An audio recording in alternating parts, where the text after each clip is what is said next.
Bonjour, alors j'intitule cette vidéo Prévision future et libération des âmes. Donc ça fait plusieurs jours que je me sens poussée vraiment à vous partager cette information concernant la libération des âmes. Bien sûr, toutes les âmes ne sont pas concernées, mais là je pense qu'il y a besoin d'un éclairage par rapport au contexte actuel, également ce qui va se passer dans le futur.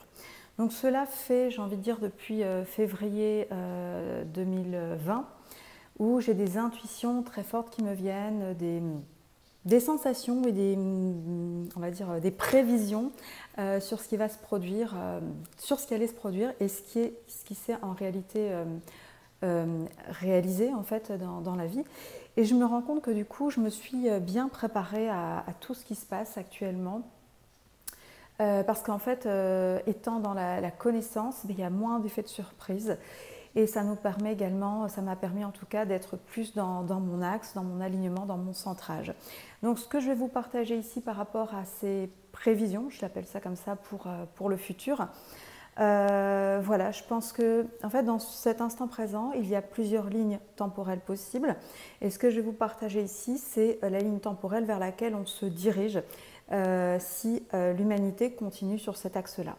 Alors certaines personnes pourraient penser que c'est un scénario, on va dire, chaotique, catastrophique, mais cela n'en est rien parce qu'après je vous parlerai du point de vue de l'âme et vous allez voir que du point de vue de l'âme c'est juste extraordinaire cette période que nous vivons actuellement. C'est une période qui est vraiment grandement attendue, non pas par notre mental ici sur Terre, notre petit ego, notre petit moi, mais vraiment d'un niveau plus élevé. Donc la deuxième partie de la vidéo sera très importante parce que là je vous partagerai vraiment ce qui se passe au niveau des âmes et comment nos âmes se libèrent, enfin sont en train de se libérer. Et puis finalement ce qui se joue n'est pas à notre petit niveau mais à un niveau bien plus grand, bien plus vaste. Voilà. Donc c'est une vidéo un peu particulière parce que généralement, bon, c'est pas que je me sens sûre, mais j'attends toujours de voir les choses se valider dans la matière, dans le concret, pour pouvoir en parler, pour pouvoir les partager. Mais voilà, je me dis que en fait, en partageant simplement voilà, ma vision de ce futur, qui est encore une fois pour moi, il sera quelque chose de très positif et peu importe le niveau, en fait, je vais dire, le choix qui sera fait par les personnes, l'issue pour moi sera positive pour tout le monde, pour l'humanité.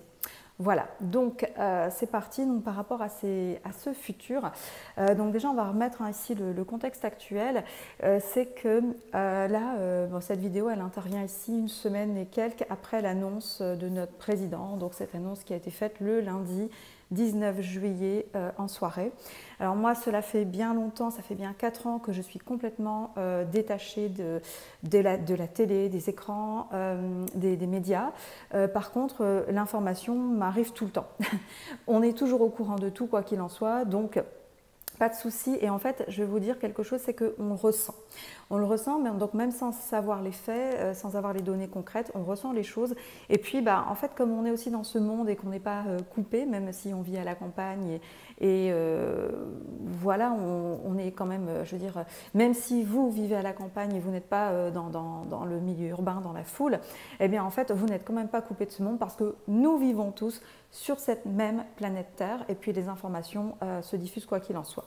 Donc là où je voulais en venir, c'est qu'il y a eu cette annonce et je ne sais pas si vous l'avez senti, mais juste après cette annonce, en fait, le ciel était très bas, le climat très lourd, en tout cas en France, mais je pense partout, au niveau climatique, des dérèglements, des inondations, des parties du monde où, par exemple, au Canada, enfin, ou Las Vegas, des parties du monde où il faisait très très très chaud avec des températures très élevées, anormales pour cette saison.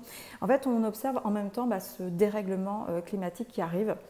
En tout cas, là où je veux en venir, c'est que, vous voyez, quand le climat, quand le temps est gris et maussade, en fait, ça n'aide pas nos énergies de joie et de vision positive de la vie. Donc, par rapport à cette annonce, beaucoup de gens se sont engouffrés dans leurs émotions de peur et beaucoup de gens sont allés en réaction immédiate faire des choix. Et ici, ces choix, s'ils sont dictés, moi j'insiste sur ce fait, si ces choix sont dictés par une émotion, que ce soit la peur, la colère, etc., il est teinté, ce n'est pas le choix propre à la personne parce que cette personne, elle est influencée par des manipulations extérieures. Et là, je parle bien de manipulation parce qu'en fait, on nous donne une information à petite dose, on nous donne une information et ensuite, après, on se rend compte que eh bien, ça va être nuancé et puis, c'est un petit peu comme si on était un petit peu jaugé, si vous voulez, un petit peu testé. C'est comme l'application Stop Covid sur laquelle on a testé un petit peu la population et finalement, ça n'a pas fonctionné. Donc voilà, on va dire qu'au niveau des personnes qui nous gouvernent, ils vont adopter différentes stratégies pour nous faire avaler et avaler la pilule, je voulais dire, mais pour nous faire avaler certaines choses et puis nous faire passer certains stades dans lesquels eux veulent nous amener. Donc, aujourd'hui, on est face à des personnes qui peuvent vivre différentes émotions. Donc moi, ma posture par rapport à ça, c'est vraiment de libérer d'abord les émotions pour pouvoir être dans son axe, son alignement et être sûr de faire ses choix en conscience en son âme et conscience. Voilà, en son âme et conscience. Encore faut-il être connecté à son âme. Ça, j'en parlerai dans la deuxième partie de la vidéo.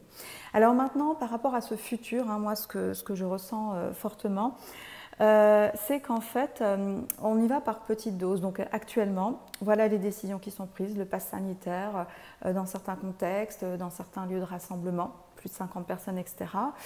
Et en fait, les personnes qui aujourd'hui se précipitent en fait, vers la vaccination pour retrouver soi-disant une liberté, je pense qu'ils vont bien déchanter par la suite, septembre, octobre, parce que là, ils vont se rendre compte que non, la liberté n'est pas retrouvée parce qu'ils ne retrouveront jamais leur vie d'avant. Et qu'en plus de ça, on va à un moment nous dire que le virus revient ou des nouveaux variants, etc. Et que ce sera de la faute des personnes non vaccinées. Et là, ce qui risque de se passer dans notre société, c'est une opposition entre les vaccinés, les non vaccinés. Et en fait, plutôt que de porter notre attention et de nous unir tous ensemble pour notre planète, pour la vie, en fait, simplement nous unir, nous risquerions d'être divisés. Et là, la division, et puis, cette division peut entraîner des émeutes, des colères, etc. Tout ce qu'on peut imaginer. Donc, le processus va se faire tout seul parce que, vous voyez là, on parle de vaccination maintenant, de passe sanitaire. On a émis l'idée que ce serait obligatoire à partir de 12 ans et finalement, on s'est un peu rétracté. Les gouvernements se sont un petit peu rétractés parce que là, ça touche beaucoup de parents et ça remet beaucoup de choses en question pour la rentrée. Mais je pense que progressivement, on nous met cette idée-là parce que ça va arriver. On parle également maintenant de proposer les vaccins à partir de... en tout cas, la recherche va dans le sens de proposer des vaccins à partir de 6 mois. Voilà, donc il y a à se questionner par rapport à ça, par rapport à finalement la façon dont les choses sont amenées et ce qui va vers une division de la population.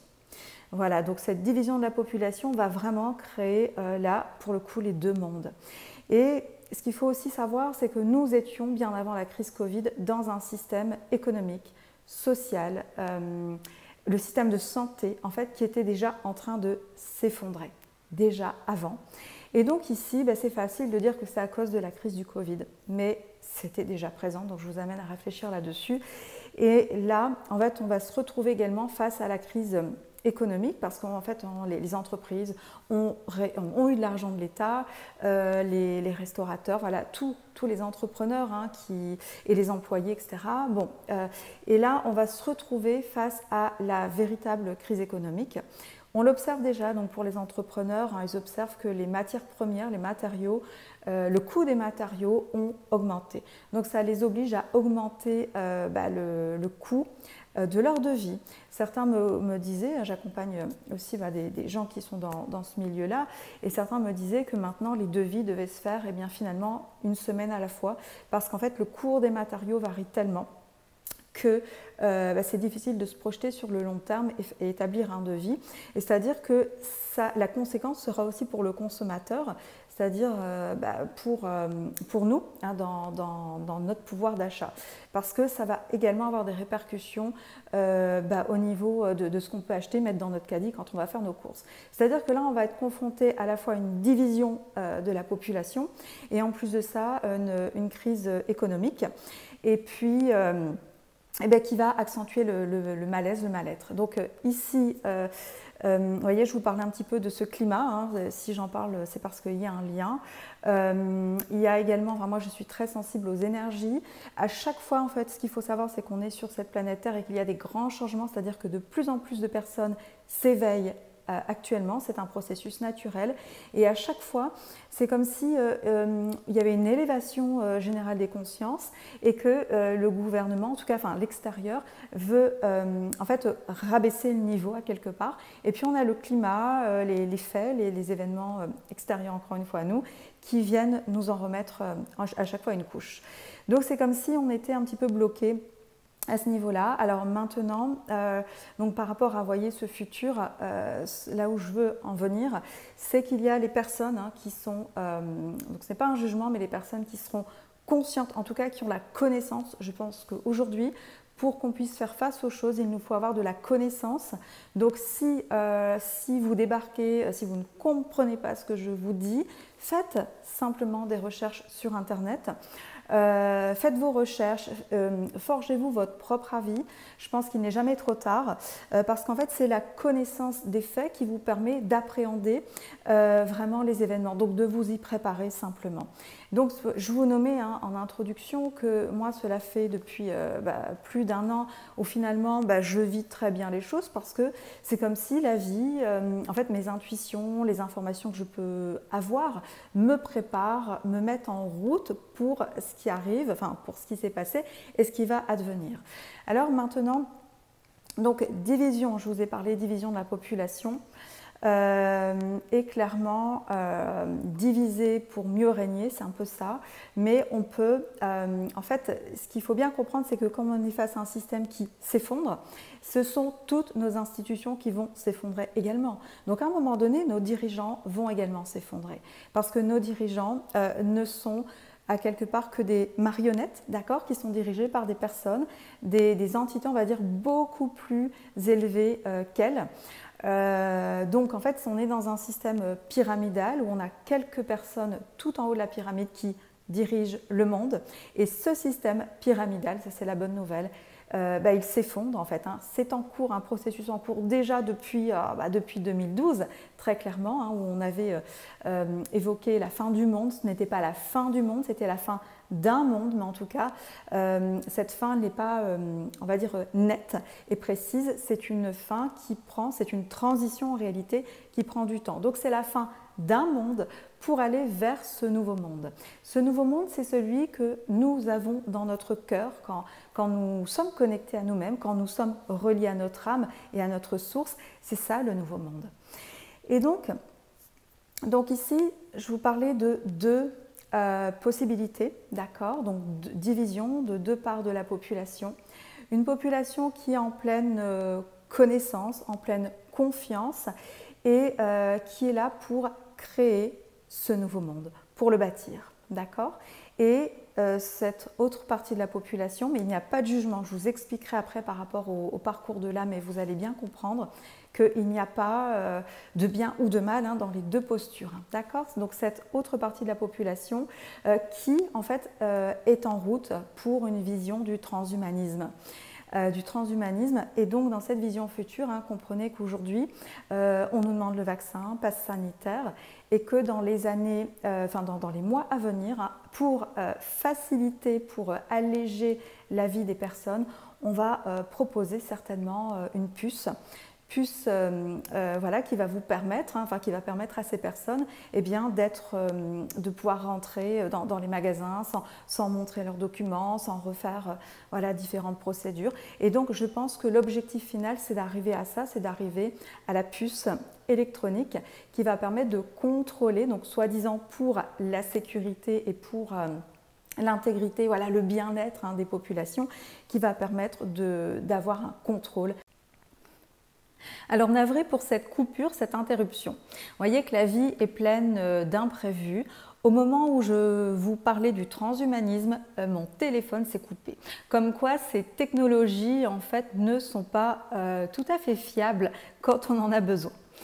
Ce que je vais reprendre ici donc en vous disant qu'il y a ces personnes au sommet de la pyramide, cette pyramide, ce monde pyramidal qui va de toute façon s'effondrer. Et ces personnes, en fait, elles s'accrochent à leurs idéaux. C'est-à-dire qu'elles veulent être dans le contrôle des masses, des populations, même dans le contrôle de la nature même de la vie, de la planète, au travers de ses ressources, au travers du climat et évidemment au travers de ses habitants. Donc ces personnes, elles tirent les ficelles à quelque part de ce monde. Donc finalement, les personnes que nous voyons directement, comme nos présidents, ce sont simplement des intermédiaires qui ne sont pas forcément même conscients de ce qu'il y a au-delà, au-dessus d'eux-mêmes. Donc j'en reviendrai après dans la vision de l'âme. Et ce sera certainement plus clair pour tout le monde. Donc ce système pyramidal, il est en train de s'effondrer, s'écrouler. Et ces personnes tout en haut de la pyramide, en fait, veulent garder leur pouvoir et leur emprise sur le monde et vont tout faire pour que ça continue. Donc là, je vous parlais tout à l'heure du pass sanitaire. Ce pass sanitaire, en fait, il y a donc différentes étapes, à mon sens. C'est-à-dire qu'aujourd'hui, là, comme ces personnes perdent le pouvoir, ce qui va se passer, c'est qu'elles vont créer une division au sein de la population. Et la conséquence de cette division, ça va être ces personnes qui veulent retrouver encore une fois leur vie d'avant, mais qui vont bien constater qu'avec la nouvelle vague, avec les nouveaux variants, finalement, les restrictions vont continuer malgré les vaccins. Et donc, les personnes au-dessus, à la tête de tout ça, vont faire en sorte, mais de façon très insidieuse, que finalement les coupables soient les gens qui sont non vaccinés. Donc c'est complètement faux, c'est complètement erroné quand on s'intéresse vraiment aux faits et quand on regarde vraiment ce qu'il en est par rapport à l'évolution du virus, des différents variants, le fait que les personnes vaccinées sont également contaminants et peuvent également contracter le virus. J'en ai vu autour de moi qui étaient très malades et hospitalisés alors qu'ils étaient vaccinés. Donc on peut se poser ces questions quand on est censé, quand on réfléchit. Mais il y a de la manipulation.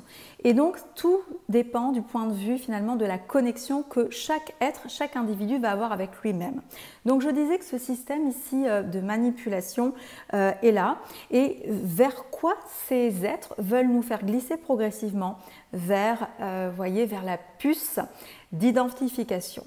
Comme les animaux qui sont pucés, qui ont un numéro attribué. Donc on a tous un numéro attribué sur notre carte d'identité, notre passeport.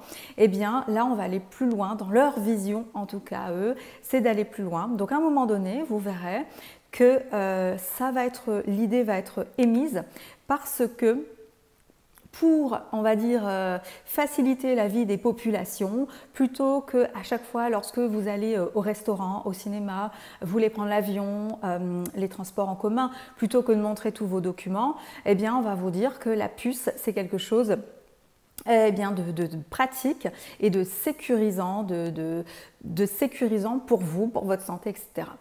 Donc on voit bien, je ne sais pas si je vous l'ai dit tout à l'heure, mais qu'il y a eu des essais qui ont été menés pour voir un petit peu la docilité de la population. Donc ça a été par exemple l'application Stop Covid qui a fait qui n'a pas trouvé le succès certainement que les initiateurs avaient prévu. Donc on voit que finalement ils veulent manipuler, mais ça ne se passe pas forcément comme ils le souhaitent. Pourquoi? Parce qu'il y a de plus en plus de personnes conscientes qui sont dans la connaissance et dans la conscience de ce qui se passe.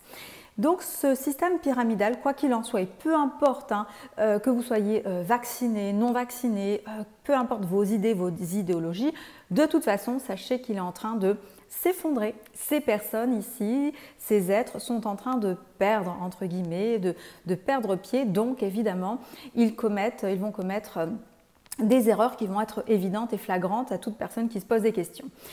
l'idée, enfin, je pense que là, donc il y a cette séparation, cette désunion des populations en deux groupes. Moi, ce que j'invite vraiment, c'est à prendre de la hauteur par rapport à tout ça. On n'est ni d'un côté ni de l'autre, en fait, on est au-dessus de tout ça. Et là, je vais en venir par rapport à la vision de l'âme, vous expliquer pourquoi c'est la fin finalement de ce système pyramidal et de quelle façon c'est maintenant le moment de la libération des âmes, la libération de votre âme, que c'est la fin d'un cycle, cette fin on va dire, la fin du monde. En vérité, avait été annoncée pour 2012. C'était la fin d'un monde qui débutait en 2012 et qui continue. Donc ici, il faut bien comprendre que pour construire le nouveau monde, il faut que l'ancien puisse s'écrouler, se déconstruire, et la reconstruction va prendre un certain temps.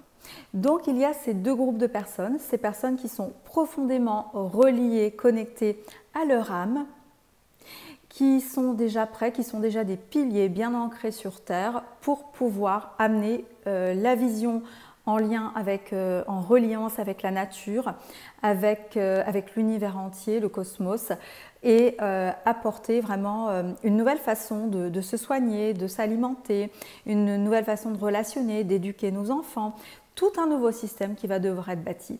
Et il y a ces autres personnes qui vont être on va dire, englués dans leur peur, dans cet ancien système, qui vont s'accrocher à cet ancien système qui, à mon sens, de toute façon, ne pourront pas rester. Donc on va bien au-delà des gens qui sont vaccinés, non vaccinés, parce que il me semble que de toute façon, le vaccin n'aura pas les mêmes conséquences sur tout le monde. Et après, ça dépendra jusqu'à quel niveau nous allons aller, c'est-à-dire est-ce que nous allons accepter cette histoire de puce ou non. En tout cas, je pense que le choix est déjà fait pour chacun. Maintenant, je vais en venir au niveau de la vision de l'âme. Nous venons tous de la même source, mais il y a des âmes qui ont été très rapidement détournées, d'accord? Et il y a aujourd'hui des êtres qui sont totalement, j'ai envie de dire, désincarnés. Ils sont sur Terre, en fait, ils sont là, mais ils ne sont plus reliés avec leur âme. C'est-à-dire que c'est comme si leur âme, elle pouvait évoluer sur d'autres plans, donc sans le corps physique, mais que leur corps, en fait, il n'a plus cette reliance à leur âme. Par contre, ils sont dirigés, ces personnes vont être dirigées par leur ego, leur mental, et ils ne pourront pas voir au-delà de ce qui se passe ici sur ce plan terrestre. Quelque part, ces personnes ne le font pas exprès. C'est-à-dire que comme elles sont complètement déconnectées, elles ont beau être de bonne volonté, d'ailleurs elles sont sûres d'elles parce qu'en fait simplement elles n'ont plus cette reliance, cette intuition, cette connexion à la nature et au vivant. Donc c'est évident que ces personnes vont accepter très facilement le transhumanisme, c'est-à-dire le glissement progressivement vers les machines, vers les robots, pour nourrir cette vision du monde idéal où les hommes ne sont plus malades et tout est fait au travers de machines, etc. Donc ça c'est une vision, et les personnes qui vont être, qui sont toujours, je vais dire, connectées à leur âme, eh bien pour ces personnes, il y a aussi des différences parce que l'âme a un parcours différent pour chacun.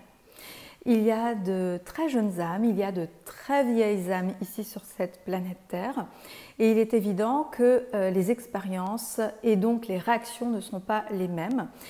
Finalement, chacun est venu pour expérimenter, pour vivre son expérience, et à un moment donné, quoi qu'il en soit, le but ultime, c'est de retourner à la source. Disons que nous venons tous du même endroit et que nous retournerons tous au même endroit. Donc, ici, dans ce parcours d'âme, c'est évident que, encore une fois, ces jeunes âmes ne peuvent pas avoir conscience, par exemple, si elles n'ont pas expérimenté certains plans vibratoires, d'autres dimensions, d'autres plans de conscience. Donc les personnes éveilleuses, entre guillemets, qui leur parlent de certains sujets, eh bien ces âmes ne sont pas perméables à cela. Et ce n'est pas de leur faute. Et dans tous les cas, il existe également différentes familles d'âmes. Nous n'avons pas la même mission ici sur Terre. Il y a notamment la famille des éveilleurs de conscience. Ce sont ces âmes qui sont parties en masse, par exemple, au moment des attentats. Donc au niveau de la personnalité, du mental humain, c'est difficile à concevoir. Et d'ailleurs, pour ces êtres, en fait, pensants et humains, ce n'était pas. S'ils étaient totalement déconnectés, de toute façon, ils ne pouvaient pas savoir ce qui allait se passer pour eux. Mais au travers de leur vie, au travers de leur départ, finalement, ce sont des âmes qui ont éveillé de nombreuses âmes autour d'elles. Donc, il y a ça au niveau de l'âme. Et donc, ça signifie que finalement, il y a un grand plan au-dessus de nous qui nous dépasse. Et que ici, sur Terre, on a une compréhension qui est vraiment limitée. Une personne me disait, j'ai l'impression ici de vivre dans 2% des possibilités qui me sont offertes dans l'univers. Je pense que c'est un petit peu ça. Donc au niveau de la connaissance, dites-vous bien qu'on a une infime partie de cette connaissance. Mais si on s'en réfère à ce qu'il y a de plus élevé, pour moi c'est vraiment cette reliance avec la source, on va se dire que tout est juste. Que tout est juste et que finalement, il n'y a pas de bon ou mauvais choix. Il n'y a pas de bonne ou de mauvaise personne en fait, parce que vous comprenez que la personne qui est déconnectée de son âme, en fait, elle est elle est déjà en fait dans le transhumanisme, voyez. Et la personne qui va être connectée à son âme, bah, c'est ainsi, voilà. Donc aujourd'hui, je pense vraiment, ce que je ressens profondément, c'est qu'on en arrive à la libération des âmes. Il y a ces âmes qui ont été détournées, emprisonnées, très tôt dès la sortie de la source, et puis également au travers de rituels, ici dans l'incarnation terrestre, hein, des bébés, des enfants qui ont été détournés très rapidement, et donc finalement qui ont pu commettre certaines atrocités dans ce monde, mais à quelque part n'en étaient pas, ne l'ont pas fait en leur âme et conscience. Vous comprenez que ce sont des schémas qui leur ont été donnés, inculqués. Et il y a une part malgré tout d'innocence chez ces êtres qui ne savent pas ce qu'ils font.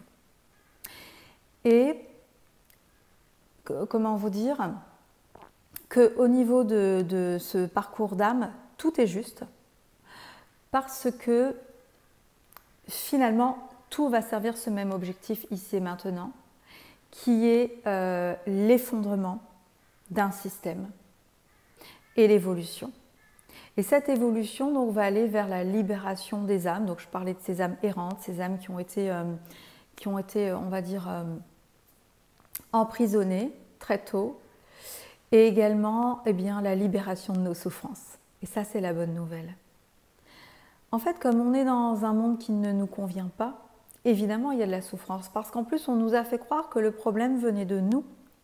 Et que nous avons été en opposition, en lutte contre ce qui était, à la fois contre notre nature profonde et à la fois contre eh bien, nos blessures, nos sensations, nos impressions, tout ce qui voulait remonter. On nous a fait croire que ce n'était pas possible. Hein. Et donc, ça a amené de la souffrance. Donc ici, c'est le moment de la libération. C'est le moment où chaque être va pouvoir se reconnecter profondément à qui il est. Et il n'est jamais trop tard. Hein. Pour moi, il n'y a rien d'irréversible. Donc chacun peut faire ce parcours. Mais c'est vraiment dans une vision de finalement, tout est juste. Il y a une notion de détachement. C'est difficile à comprendre aussi pour certaines personnes, ce détachement. Mais ce détachement vient de la vision de l'âme. Quand on est dans la partie égotique, on s'accroche aux choses. Et quand on est dans une vision plus élevée, il y a cette notion d'observation, de détachement des faits.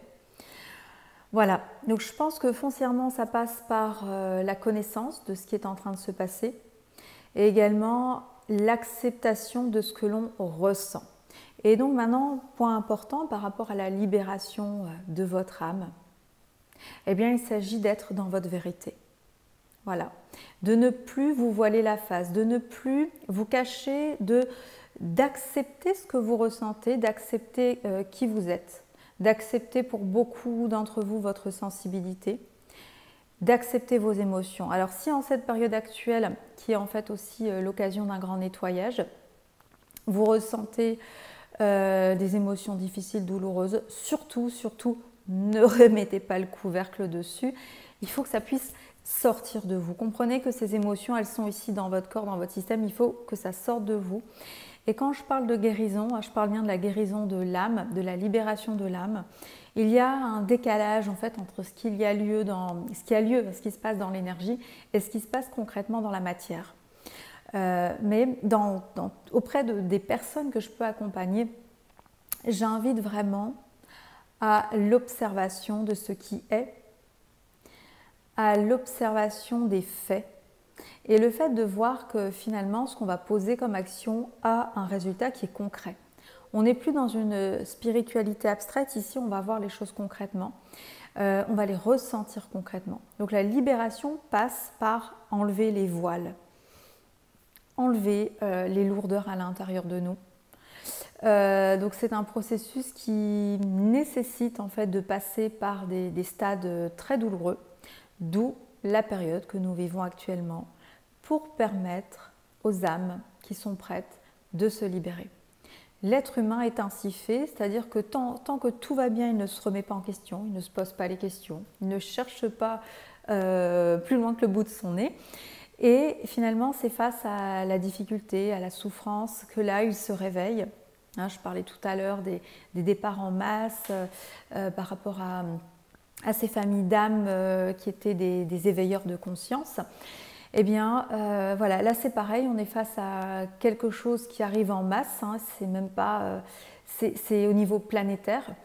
Et donc là, on est vraiment, chacun maintenant est prêt à aller rechercher, en tout cas chaque personne connectée, reliée à son âme, est prête à aller rechercher en elle ses propres ressources, aller traverser ses ombres, aller enlever ses voiles. Voilà où on en est. Et voilà comment, ici, on va pouvoir retrouver notre liberté d'abord intérieure pour pouvoir bâtir ensemble ce nouveau monde. Alors, voyez, dans cette idée de bâtir ce nouveau monde, il s'agit, on va dire, d'être profondément ancré. Il s'agit d'un ancrage dans la verticalité et ce déploiement dans l'horizontalité. Et notre maison, elle est là, à l'intérieur de nous. Notre confiance, elle est là à l'intérieur de nous. C'est-à-dire qu'il pourrait se passer le chaos à l'extérieur, tout peut s'écrouler, s'effondrer, que tout reste intact ici en notre centre et que nous sommes capables ici maintenant de rayonner. Alors comprenez que pour en arriver là, il faut déjà se libérer au quotidien, se libérer des petites choses et donc revenir à l'intérieur de soi pour oser voir, oser traverser les voiles et voilà, simplement. Voilà le message que je voulais vous transmettre. Je vous dirais également, si vous voulez aider vos proches, vous voulez entre guillemets réveiller les gens autour de vous, eh bien, voyez qu'à la lumière de ce que je vous ai dit, peut-être que ce n'est simplement pas possible parce que ça fait partie de l'expérience que ces personnes doivent vivre et que c'est à chacun de faire son propre parcours. Peut-être que ces personnes ne peuvent pas avoir la compréhension telle que vous l'avez, simplement.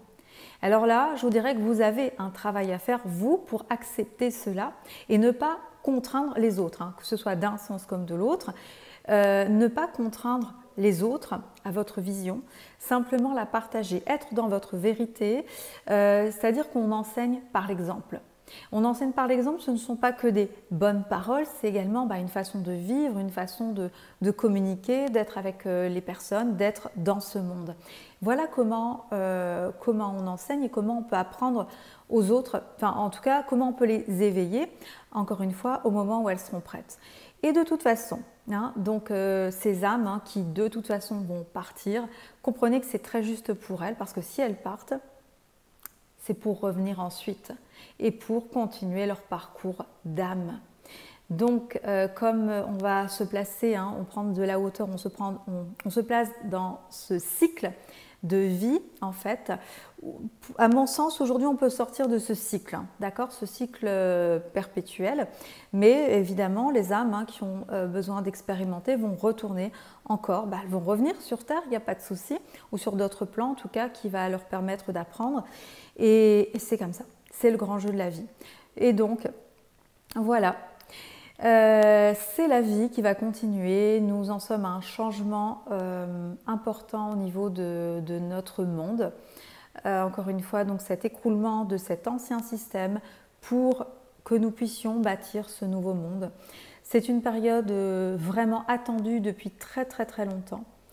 Et je vous souhaite à tous de la vivre eh bien, le mieux possible parce qu'en réalité, vous allez le voir qu'à terme, hein, pour toute personne qui a par exemple traversé la nuit noire de l'âme, qui a réussi à faire ce grand travail intérieur, à retirer les voiles des illusions, eh bien, vous savez, hein, vous savez si vous l'avez déjà parcouru, que chaque être humain doit passer par ces étapes-là. Et ensuite, eh bien, je vous dirais que quand on comprend certains principes, on sait que la souffrance n'est plus obligatoire et que nous pouvons simplement rayonner qui nous sommes dans la confiance et la foi. Je pense que tant que nous sommes dans la confiance et cette reliance à la source, tout ira bien. Voilà, par contre, le travail, c'est à nous de le faire. Nous sommes ici comme des rayons de la source. La source ne va pas agir.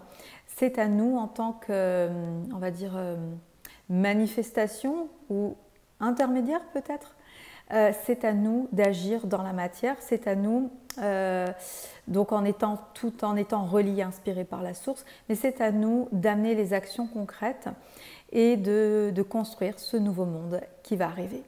Voilà, je vous souhaite le meilleur. N'hésitez pas donc à partager cette vidéo aux personnes que vous sentez prêtes pour entendre ce message. En tout cas, voilà, c'est une nouveauté pour moi de me livrer comme ça, aussi longuement sur cette vision. Je ne l'ai jamais partagée sur cette vision, mais ce qui est important pour moi, en tout cas ce pourquoi j'œuvre, et je ne suis pas la seule à aller dans ce sens-là, c'est vraiment la libération de nos âmes, la liberté. Voilà, donc je vous souhaite d'être libre. À bientôt.